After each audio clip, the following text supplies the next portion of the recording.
Hello everybody.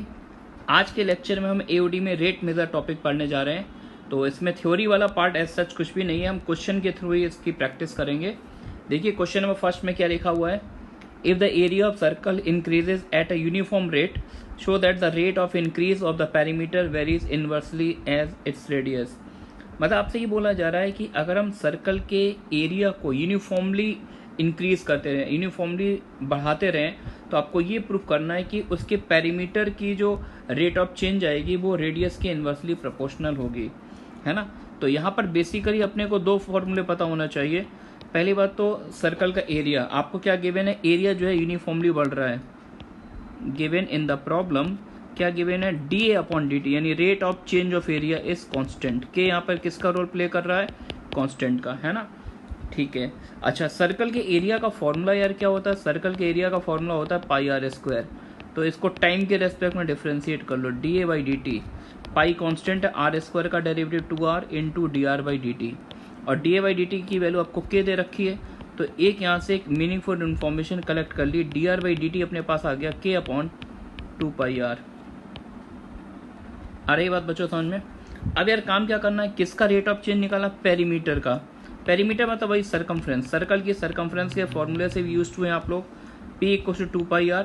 तो rate of change of perimeter, rate of change का मतलब होता है derivative with respect to time, derivative with respect to time. Pi constant है, R का derivative बच्चों क्या आ गया, D R by D T, और D R by D T की वैल्यू अपने पास है, इसको पुट कर देते हैं 2π इंटू के अपॉन 2πr। 2π से 2π कैंसिल हो गया, तो D P by D T is what, के बाई आर, है ना। के कांस्टेंट है, तो ऐसे हम बोल सकते हैं D P upon D T is inversely proportional to R. ठीक है क्या, चलिए मूव करते हैं नेक्स्ट क्वेश्चन पर। The height h of a right circular cone is 20 centimetre and is decreasing at the rate of 4 centimetre per second. एक cone की height हमें 20 दे रखी है और हाइट डिक्रीज कर रही है 4 सेंटीमीटर पर सेकेंड से, यानी D H by D T आ जाएगा -4। डिक्रीज कर रही है तो डेरिवेटिव का साइन निगेटिव होता है, और अगर इंक्रीज कर रही है तो डेरिवेटिव का sign positive. At the same time the radius R is 10 centimetre. At that time, जिस समय ऑब्जर्वेशन लिया गया उस समय रेडियस थी 10 और रेडियस इंक्रीज कर रही है। ध्यान से देखना, हाइट 20 है और हाइट डिक्रीज कर रही है, रेडियस 10 है, रेडियस इंक्रीज कर रही है। Find the rate of change of volume. ये जानना चाहते हैं कि बताओ इस केस में वॉल्यूम बढ़ेगा कम होगा, अगर बढ़ेगा या कम होगा तो किस रेट से कम होगा, है ना। क्वेश्चन किस पर है बच्चों, कोन पर। तो कोन के वॉल्यूम से आप लोग फैमिलियर होंगे। What is the formula for volume of cone, 1/3 pi R square H. ध्यान दीजिएगा, आर और एच यहाँ पर दोनों वेरी कर रहे हैं। तो आर और एच अगर दोनों वेरिएबल हैं, है ना, तो यहाँ पर हमने को इन्फॉर्मेशन क्या क्या गिवन पहले वो नोट कर लेते हैं। हाइट अपने को 20 गिवन है, हाइट इज 20, और हाइट किस रेट से कम हो रही है, D H upon D T is 4 ना लिख के -4 लिखेंगे, रीजन बताया था बिकॉज डिक्रीज कर रही है ना। और एट दैट टाइम रेडियस थी 10, लेकिन रेडियस इंक्रीज कर रहे हैं, रेडियस इज इंक्रीजिंग, तो D R upon D T का साइन कैसा लेंगे अपन, पॉजिटिव ले लेंगे। ये इन्फॉर्मेशन गिवन है ना। अच्छा, अब हम निकालते हैं यहाँ पे D B by D T, differentiate कर लेते हैं टाइम के रेस्पेक्ट में। π/3 कांस्टेंट है। अब अंदर आर और एच दोनों वेरिएबल हैं, तो बच्चों यहाँ पर क्या करना होना चाहिए, प्रोडक्ट रूल लगाएंगे, है ना। First function as it is derivative of second plus second function as it is into R square का derivative 2r into D R by D T. ठीक है ना। अब पूरा इन्फॉर्मेशन आपके पास अवेलेबल है, सब्सटीट्यूट करना, आर को 10 डाल दीजिए, 10 का square into D H upon D T is -4 plus H की वैल्यू है 20 इंटू 2r को मैं फिर से 20 बोलूँगा, D R upon D T को 2 बोलूँगा। चेक कर लो ज़रा, तो ये अमाउंट बना π/3, ये बन जाएगा -400 प्लस 20 इंटू 2400 इंटू 2 800। तो 800 माइनस 400 का मतलब होगा 400 π/3, ये अमाउंट आ रहा है क्यूबिक सेंटीमीटर पर सेकेंड। अच्छा, D V upon D T का साइन पॉजिटिव, ये शो करता है कि इस प्रोसेस में वॉल्यूम बढ़ेगा और ये रेट होगा वॉल्यूम बढ़ने का, यानी 1 सेंटीमीटर में 400 π/3 क्यूबिक सेंटीमीटर वॉल्यूम बढ़ जाएगा। ठीक है ना। Let's move to the next question. Question number 3, an aeroplane is flying horizontally at a height of 2/3 kilometer with a velocity of 15 km per hour. Okay, find the rate at which it is receding. Receding means बच्चों होता दूर जाना. Receding means दूर जाना. From a fixed point on the ground which it passed over 2 minutes ago. ठीक है, question समझ लेना कि एक एरोप्लेन है ना, और एक एरोप्लेन जो है एक ऑब्जर्वेशन पॉइंट है ग्राउंड में. मैंने उस ऑब्जर्वेशन पॉइंट को ओ सपोज कर लिया है, और प्लेन कितनी हाइट पर उड़ रहा है, 2/3 किलोमीटर हाइट पर उड़ रहा है. ठीक है, ये हाइट आपको कितनी दे रखी है, 2/3 किलोमीटर. ठीक है ना, और किस स्पीड से उड़ रहा है, 15 किलोमीटर पर आवर. इस स्पीड से उड़ रहा है. Find the rate at which it is receding from a fixed point on the ground. Fixed point on the ground means point O, है ना. तो हमें वो रेट निकालना है जिसमें ये प्लेन पॉइंट O से किस रेट से दूर जा रहा है ना. तो इनिशियली पॉइंट है O और प्लेन की पोजीशन है A. यहाँ पर हमने पहला ऑब्जर्वेशन लिया था. ये ग्राउंड पर O पॉइंट है, A प्लेन की पोजीशन है. हमने कौन सी डिस्टेंस निकाली, मैंने ये सपोज किया कि t सेकेंड के बाद प्लेन जो है बी पर पहुंच जाता है आफ्टर टाइम टी, और इसने इस टी टाइम में x किलोमीटर डिस्टेंस ट्रेवल किया है स्पेस में, है ना. तो हमें कौन सी डिस्टेंस निकाली है, हमें टी सेकेंड बाद बताना है कि प्लेन इस फिक्स्ड पॉइंट ओ से किस रेट से दूर जा रहा है. इट मीन्स हमको इस डायरेक्शन ओ बी डायरेक्शन का रेट ऑफ चेंज निकालना है. यानी ये जो डिस्टेंस ओ बी है ये किस रेट से चेंज हो रही है. क्वेश्चन की लैंग्वेज पढ़िए, फील करिए, क्या यही पूछा गया है. ओ बी डायरेक्शन का ही रेट ऑफ चेंज निकालना. ऑब्वियस सी बात है भाई, इनिशियली पॉइंट ओ तो वहीं पर रहेगा, ए प्लेन की पोजीशन थी, टी सेकेंड बाद हमने सपोज कर लिया कि प्लेन ए से बी पर पहुंच गया, तो हमारे पास प्लेन की डिस्टेंस ओ से क्या हो जाएगी, ओ बी. तो इसी डायरेक्शन का रेट ऑफ चेंज निकालना है. ठीक है ना, मैंने लेट कर लिया है ये ओ बी डिस्टेंस कितनी है, एल. तो हमें D L by D T निकालना. तो एक काम कर लेते हैं, एक रिलेशन, एक पाइथागोरस थ्योरम आपको कुछ दिख रही होगी. L square equal to hypotenuse है प्लस 4/9, है ना. तो L आ जाएगा root under X square plus 4/9. तो this implies DL by D T. इसे टाइम के रेस्पॉन्स डिफ्रेंशिएट करो. रूट एफ एक्स का डेरिवेटिव जानते हो कि 1 अपॉन, ये डेरिवेटिव होता है 1/2 रूट एफ एक्स, है ना. और अंदर वाले को फिर से करेंगे, एक्स स्क्वायर का 2x इंटू एक्स फिर से करना पड़ेगा dx बाई डी टी. बच्चों बिल्कुल सही है क्या. तो हमने एक इन्फॉर्मेशन कलेक्ट कर ली D L by D T के लिए. अब ये देखो कि हमको कितने सेकेंड बाद, कितने मिनट के बाद हमको ये रेट ऑफ चेंज निकालना है. आफ्टर 2 मिनट्स, 2 मिनट के बाद बताना है. यानी जब उसने पॉइंट ओ को क्रॉस किया था स्पेस में, उसके 2 मिनट बाद बताना है कितने रूट से दूर जा रहा है. तो 2 मिनट के लिए पहले मुझे ये निकालना पड़ेगा कि 2 मिनट में प्लेन में कितना डिस्टेंस ट्रेवल किया है, ये निकालना पड़ेगा. और D x by D T तो अपने को पता ही है. D x by D T means हो गया ये डायरेक्शन, ये जो डिस्टेंस है, ये वाली डिस्टेंस, ये डिस्टेंस किस रेट से चेंज हो रही है. तो ये डिस्टेंस उसी रेट से चेंज होगी जिस रेट से प्लेन ट्रैवल कर रहा है. And what is the speed of the train, 15 kilometre per our. यानी 60 मिनट में ट्रेन, 60 मिनट में प्लेन कितना चलता है, 15 किलोमीटर. तो 1 मिनट में कितना चलेगा, सिंपल यार, वो 4th 5th स्टैंडर्ड में सब करते थे. 1 मिनट में कितना चलेगा, 15/60. तो 2 मिनट में कितना चलेगा, इंटू 2 से मल्टीप्लाई कर दो, तो 1/2, यानी x की वैल्यू निकल आई 1/2 किलोमीटर. ठीक है बच्चों. और dx बाई डी टी अपने को क्वेश्चन में गिवन है. dx बाई डी टी मतलब speed of train, speed of plane. अजीब लग रहा है ना, 15 किलोमीटर पर आवर की स्पीड से प्लेन कहाँ चलता है. तो ट्रेन इसीलिए निकल भी रहा है यार. dl by D T equal to 1 upon, ये प्लेन कुछ वही ड्रोन कैमरे वाला प्लेन होगा. x को पुट करते थे 1/2, तो ये आ गया 1/4 प्लस 4/9. x की value half. dx by D T is 15. Be careful regarding the calculations.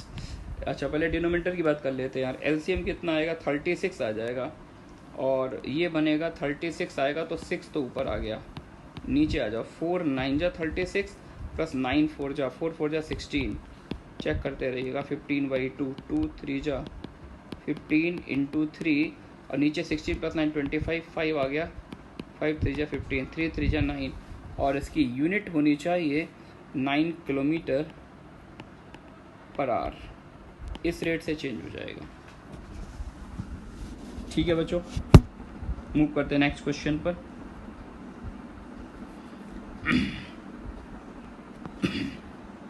Next question में आपको गिवन है water is being poured into a cylindrical vessel at the rate of 1 cubic meter per minute. If the vessel has a circular base of radius 3 meter, find the rate at which the level of the water is rising in the vessel. ठीक है, तो एक cylinder दिया हुआ है आपको, एक cylindrical container है और उसमें वाटर का इनकमिंग रेट दे रखा है। अपन उसके अंदर वाटर भर रहे हैं, किस रेट से फिल कर रहे हैं? 1 cubic meter per minute, यानी dB अपॉन dt दे रखा है। आपको क्या दे रखा है? dB by dt, यानी वॉल्यूम इस रेट से चेंज हो रहा है। dB अपॉन dt 1 दे रखा है और बेस रेडियस दे रखी है 3 मीटर, है ना। अच्छा, अब ये सोचिए अगर हम किसी सिलेंड्रिकल कंटेनर में वाटर फिल कर रहे हैं, वाटर डाल रहे हैं उसके अंदर, तो जो वाटर सरफेस की बात की जाए तो क्या जैसे जैसे वाटर लेवल ऊपर आएगा क्या वाटर सरफेस की रेडियस चेंज होगी?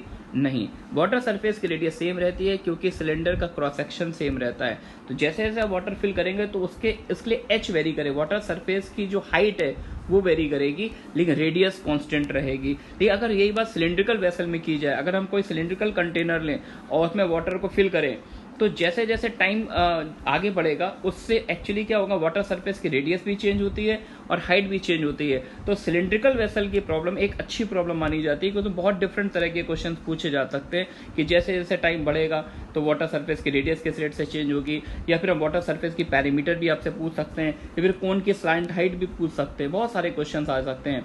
वाटर सरफेस का रेडियस किस रेट से चेंज होगा, हाइट किस रेट से चेंज होगी, पेरीफेरी जिसको पेरीमीटर बोलते हैं वो किस रेट से चेंज होगी, या फिर स्लैंट हाइट किस तरह से चेंज होगी। तो पहली प्रॉब्लम तो मैंने सिलेंड्रिकल वेसल पर लिए, बिल्कुल एलिमेंट्री बेसिक लेवल प्रॉब्लम है। तो पहले तो बात करते हैं what is the formula for volume of cylinder. Everybody notes that pi R square H, है ना। लेकिन सिलेंडर के केस में बच्चों ध्यान रखना आर कांस्टेंट की तरह ट्रीट होगा, है ना। यहाँ पर एच वेरिएबल है, एच यहाँ पे क्या है? वेरिएबल, और आर कांस्टेंट है। चलिए बात करते हैं डेरिवेटिव की। तो pi R square into D H by D T. D B by D T मतलब वाटर किस रेट से, वाटर का इनकमिंग रेट कितना है, पाई और 3 का square into D H by D T. तो ये वन लाइन क्वेश्चन था। D H by D T आ गया आपके पास 1/9 पाई, और ये यूनिट भाई आ जाएगी मीटर पर मिनट। सही है बच्चों, move to the next problem. Sorry. A man 1.5 meter tall walks away from a lamp post 4.5 meter high at the rate of 4 kilometer per hour. Okay, एक पर्सन है जिसकी हाइट दे रखी है 1.5 मीटर और वो वॉकिंग कर रहा है। एक लैम्प पोस्ट है जिसकी हाइट 4.5 मीटर है, उससे दूर जा रहा है। वॉकिंग अवे मीन्स मतलब उससे दूर जा रहा है, और किस रेट से पर्सन ट्रेवल कर रहा है? 4 किलोमीटर पर आवर। चलिए थोड़ा समझाने का डायग्राम बना लेते हैं। ये लैम्प पोस्ट की हाइट है। लैम्प पोस्ट की हाइट कितनी है? 4.5 metre. A B is the height of lamp post, है ना। और ये पर्सन ले लिया मैंने पी क्यू। पर्सन की हाइट कितनी है? 1.5 मीटर, है ना। और ये पर्सन जो है लैम्प पोस्ट से दूर जा रहा है, यानी किस डायरेक्शन में ट्रैवल कर रहा है? इस डायरेक्शन में ट्रैवल कर रहा है। तो जैसे जैसे ट्रैवल करे तो किसी भी टाइम उसके शेडो की लेंथ, इस पर इन्होंने क्वेश्चन क्या बनाया, how fast is the farther end of the shadow moving on the payment. यानी ये जो फ्लोर है भाई उसका पी क्या हो गया? फुट आएगा, पर्सन का क्यू क्या होगा? हेड। तो शेडो कहाँ गिरेगी कि आपने क्यू बी पे लाइट सोर्स है, लाइट सोर्स से रेज निकलेंगी, उसके हेड पर टच करेंगी, और टच करके जहाँ पर फ्लोर पर स्ट्राइक करेंगी तो ये जो पॉइंट आर आ रहा है, P R is actually the length of the shadow, है ना। ये शेडो की लेंथ आएगी, जिसको मैंने थोड़ी देर के लिए एक्स सपोज कर लिया, x with the length of the shadow. और मैंने सपोज किया जिस समय मैंने ऑब्जर्वेशन लिया उस समय पर्सन की लैम्प पोस्ट से हॉरिजॉन्टल डिस्टेंस बाई है। ये दो वेरिएबल मैंने पिक्चर में इंट्रोड्यूस कर दिए बच्चों, ठीक है क्या। अच्छा, आपको डेटा भी कलेक्ट कर लेते हैं। पर्सन की स्पीड दे रखी है 4 किलोमीटर पर आवर। तो पर्सन जब चलेगा तो उससे एक्चुअली क्या होगा, पर्सन जब मूव करेगा तो जो स्पीड दे रखी है ये obviously D Y upon D T बनेगा, है ना, क्योंकि ये वाली पर्सन की लैम्प पोस्ट से डिस्टेंस जिस रेट से चेंज हो रही है तो वो डिस्टेंस मैंने बाई सपोज की है। तो यहाँ पर ये केयरफुल रहना, ये D X upon D T नहीं है बच्चों, ये D Y upon D T है, क्योंकि एक्स तो पर्सन की शेडो की लेंथ है, तो dy अपॉन dt अपने को क्वेश्चन में 4 दिया हुआ है। समझ गए क्या?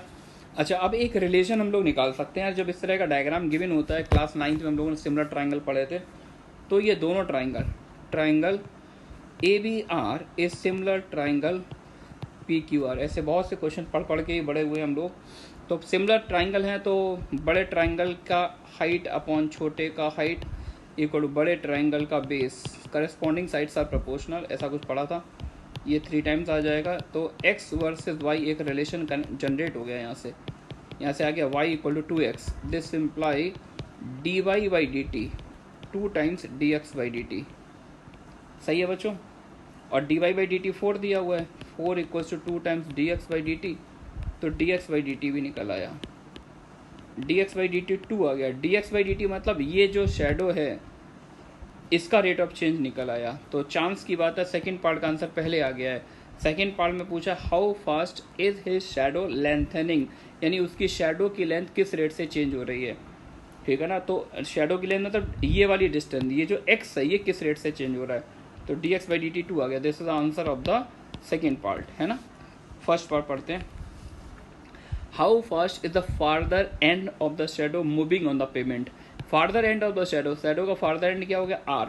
तो यानी आपसे ये पूछा ये पॉइंट r जो है इस फ्लोर पर किस रेट से मूव कर रहा है, यानी ये पॉइंट r जो है लैम्प पोस्ट से किस रेट से दूर, यानी it mean they are asking about the rate of change of this wave, यानी ये लेंथ किस रेट से चेंज हो रही है। तो फर्स्ट पार्ट में पूछ रहे थे आपसे d upon D T of x plus Y. समझ गए क्या? This is equals to dx by D T plus dy by D T, और dx बाई डी टी अभी निकाला, dy by D T question में ही दिया हुआ था। आंसर आ गया अपने पास 6 किलोमीटर पर आवर, यूनिट शायद यही दी है, किलोमीटर पर आवर। ठीक है बच्चों, मूव करते हैं नेक्स्ट क्वेश्चन पर। अब particle moves along the curve 6y equal to X cube plus 2। एक पार्टिकल इस कर्व पे मूव कर रहा है। Find the points on the curve at which the y coordinate is changing 8 times as fast as the x coordinate, है ना। तो curve की इक्वेशन दे रखी है, आपसे पूछा कि इस कर्व पर आप मुझे वो वाला पॉइंट निकाल के दीजिए जहाँ पर y कोऑर्डिनेट का जो रेट ऑफ चेंज है वो x कोऑर्डिनेट के कंपैरिजन में 8 टाइम्स से ज़्यादा हो। That is we are given that, क्या गिवन है बच्चों, dy by D T is what 8 times dx by D t, यही दिया है ना। चलिए कर्व को डिफ्रेंशिएट कर लेते हैं with respect to time. 6 into d by D t क्या आ जाएगा, 3x square into d x by D T. D y by D T की वैल्यू पुट कर दीजिए, 6 into 8 into d x by D t, 3x square d x by D t, 3 2 जा 6, x square की value मेरे पास 16 आ रही है। It mean there are 2 values of x plus minus 4। सही है बच्चों। अब एक बार यार x को 4 डाल दो, करस्पॉन्डिंग बाई बताओ कितना आएगा। 4 4 जा 16 को जा 64 और 2 66 बाई 6, 66 बाई 6 11।